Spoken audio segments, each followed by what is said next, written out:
Please Shankaraiah గారు. అధ్యక్ష, ధన్యవాదాలు అధ్యక్ష. ఈరోజు ధరణి విషయంలో రెవెన్యూ శాఖ మంత్రులు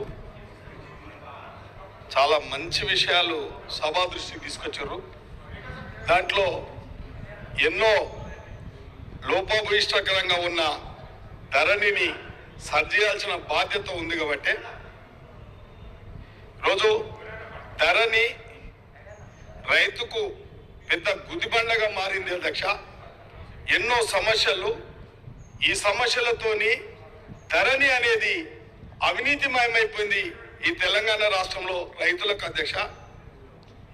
అదేవిధంగా ఈ యొక్క రెవెన్యూ వ్యవస్థనంతా క్షేత్రస్థాయి నుంచి ధ్వంసం చేసి వాళ్ళ అవకాశాన్ని తీసుకొని ధరణి అనే దాన్ని వాళ్ళ ఇష్టానుసారంగా ప్రజాక్షేత్రంలో కానీ ప్రజల అభిప్రాయాన్ని కానీ రైతులను కానీ గ్రామ స్థాయిలలో ఎక్కడ వారి దృష్టికి తీసుకుపోలేదు అధ్యక్ష.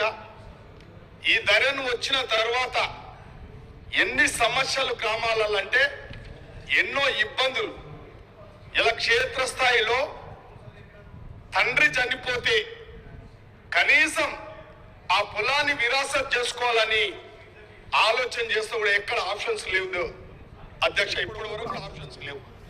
అన్నదమ్ముల మధ్యలో సమస్యలు, ఎన్నో సమస్యల వల్ల ఈ ధరణి వల్ల ఇలా ఎంతో మంది సమస్యలు ఎదుర్కోలేక చనిపోయిన దాఖలాలు కూడా ఉన్నాయి.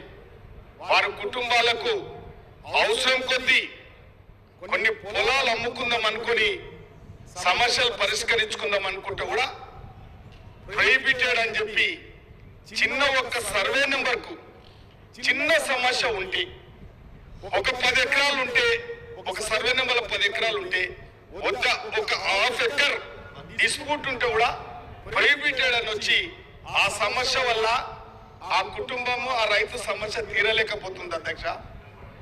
అదేవిధంగా అధ్యక్ష, గతంలో ఎన్నో భూములు అమ్ముతే ఏదో కారణంగా ఆ రైతు రికార్డులలో మార్పిడి చేసుకోపోతే మళ్ళా మొదటి పట్టదారు పేర్లు వచ్చి ఈ ధరణిలో అవే రిఫ్లెక్ట్